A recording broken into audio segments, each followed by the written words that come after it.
کیا مردے آپس میں ایک دوسرے سے ملتے ہیں؟ کیونکہ جب لوگ ایسا ہوتا ہے کہ کسی شخص کے یہاں سے ایک دو تین لوگ دونوں لوگوں کا انتقال ہو گیا، دونوں لوگوں کو ایک ہی جگہ پہ ایک ہی قبرستان میں دفن کیا جاتا ہے، تو کیا وہ لوگ اگر چاہیں تو آپس میں ملاقات کر سکتے ہیں، یا انہیں خبر ہوتی ہے کہ اب کس کا انتقال ہوا ہے، میرے پاس کون آیا ہے کون نہیں آیا ہے؟ تو دیکھیے، جب کوئی نیک بندہ ہوتا ہے اور نیک بندے کا انتقال ہوا، اس کو قبر میں رکھ دیا گیا، تھوڑے دنوں کے بعد اسی کے ریلیشن میں سے کسی اور نیک بندے کا انتقال ہوا، اس کو بھی اسی کے پاس رکھ دیا گیا، تو وہ نیک بندہ یہ جیسے ہی اس کو قبر میں رکھا جاتا ہے، وہ پہچان لیتا ہے کہ یہ میرا فلاں نیک بندہ ہے، اور اس سے ملاقات کرتا ہے اور لوگوں کے بارے میں، لوگوں کے حال کو بھی پوچھتا ہے کہ بھائی فلاں صاحب کیسے ہیں، بھائی فلاں صاحب کیسے ہیں، بھائی فلاں صاحب کیسے ہیں، ان کو بھی خیال کرتا ہے۔ اچھا، بعض لوگ یہ نا نگیٹو ہو جاتے ہیں، کہتے ہیں ارے یار یہ کون سی باتیں، مرنے کے بعد تو مر گئے، تو پھر اس کے بعد کی کون سی زندگی ہے؟ بھائی اسی کا نام ایمان ہے، ٹھیک ہے؟ جو غیر مسلم وغیرہ اعتراض کرتے ہیں تو انہیں مطلب کیا، جب وہ ایمان لا ہی نہیں رہے ہیں، انہیں اسلام قبول ہی نہیں کر رہے ہیں، تو انہیں پھر ان باتوں سے مطلب کیا؟ یا پھر اسلام اس بات کو تسلیم کریں نا، اس بات کو قبول کریں، یا پھر وہ بعض لوگ نگیٹو سوچ رکھ کے وہ غلط کمنٹس کرنا شروع کر دیتے ہیں۔ خیر، ہمیں اس سے مطلب بھی نہیں ہے، وہ جو کر رہے ہیں وہ جانیں، اور جب وہ جائیں گے نا قبر کے اندر، جب انہیں پتہ چلے گا کہ ہم کیا تھا اصل اور کیا نہیں تھا، ہم تو اسی کو مانیں گے نا جو ہمارے آقا صلی اللہ علیہ وسلم نے ہم کو بتایا ہے، جو قرآن نے ہمیں بتایا، ہم تو اسی کو مانیں گے، چاہے وہ ہمارے سمجھ میں آئے یا نہ آئے، لیکن ہم اس بات کو تسلیم کر لیں گے جس پر ہمارے آقا صلی اللہ علیہ وسلم کی مہر ہے۔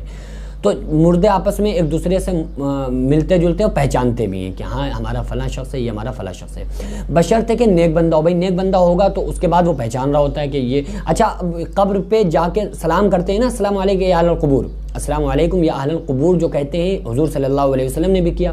تو کیوں کرتے ہیں؟ جا کے قبر والوں کو سلام کر رہے ہیں، تو ظاہر سی بات ہے نا کہ وہ مردہ بھی سن رہا ہے، اور اس کے علاوہ جو فرشتے ہیں قبر کے اندر وہ بھی اس کی بات کو سن رہے ہیں، اسی وجہ سے سلام کیا جاتا ہے۔ تو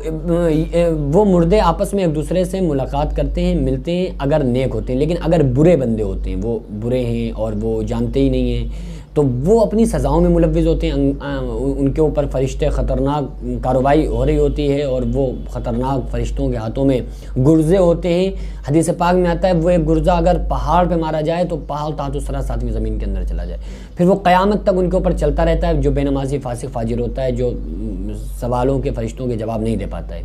لیکن اگر نیک ہوتا ہے تو اس کے لیے تو یہ کہا جاتا ہے نا، یا تو اس کی روح کو پرندوں کی پوٹوں میں رکھ دیا جاتا ہے تو وہ جنت کی سیر کرتی ہے، اور یا پھر اس سے کہا جاتا ہے کہ ایسے سو جا جیسے نئی نویلی دلہن سوتی ہے،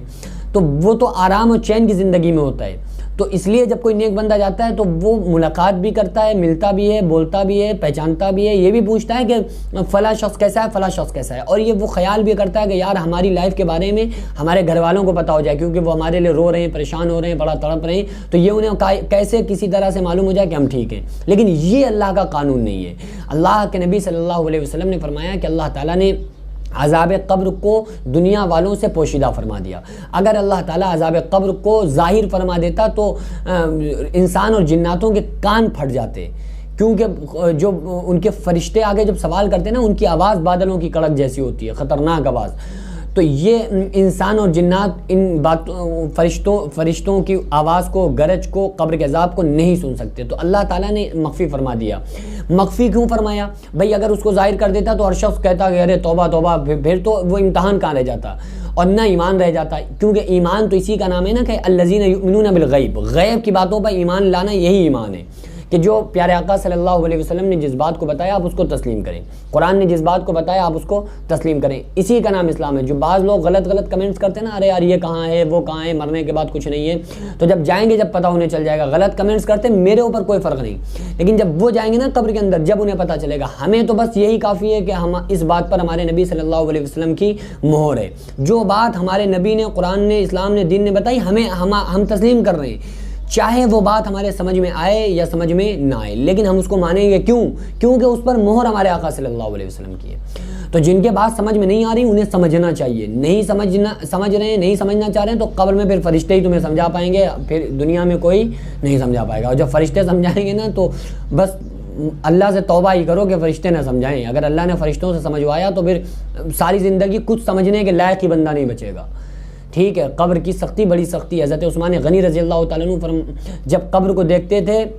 تو اتنا روتے تھے کہ گنجان داڑھی آپ کی تر ہو جاتی تھی. تو اور دوسرے ساتھی جو صحابی موجود ہوتے تھے کہتے تھے اے عثمان غنی آپ حشر کا تذکرہ سنتے ہیں, پلسرات کا تذکرہ سنتے ہیں, جہنم کا تذکرہ سنتے ہیں, اتنا نہیں روتے ہیں, لیکن قبر کو دیکھ کے اتنا کیوں روتے ہیں؟ تو حضرت عثمان غنی فرماتے ہیں کہ میں قبر جو ہے یہ آخرت کی منزلوں میں سے پہلی منزل ہے اور دنیا کی منزلوں میں سے آخری منزل ہے. جو انسان قبر سے نکل گیا وہ سب سے نکل گیا, جو قبر میں پھنس گیا وہ سب میں پھنس گیا.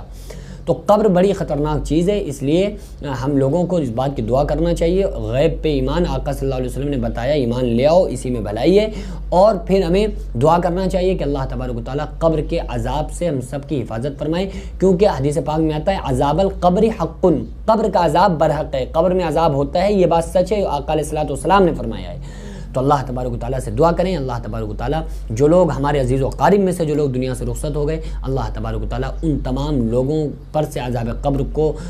ہٹا لے, اٹھا لے, اور ان کی مغفرت فرمائے, ان کی بخشش فرمائے, ان کو جنت میں اعلیٰ سے اعلیٰ مقام عطا فرمائے. اور ہم لوگ جب قبر میں جائیں تو اللہ تبارک و تعالیٰ ہماری جو بھی نیکی اللہ کو پسند آئے اس نیکی کے توسل سے ہم اللہ سے دعا کرتے ہیں کہ اللہ تبارک و تعالیٰ ہم تمام لوگوں کے قبر کے عذاب سے ہم سارے لوگوں کی حفاظت فرمائیں. وہ اکیلی تنہا جب ہم وحشت میں ہو, تنہائی میں ہوں, اس وقت اللہ تبارک و تعالیٰ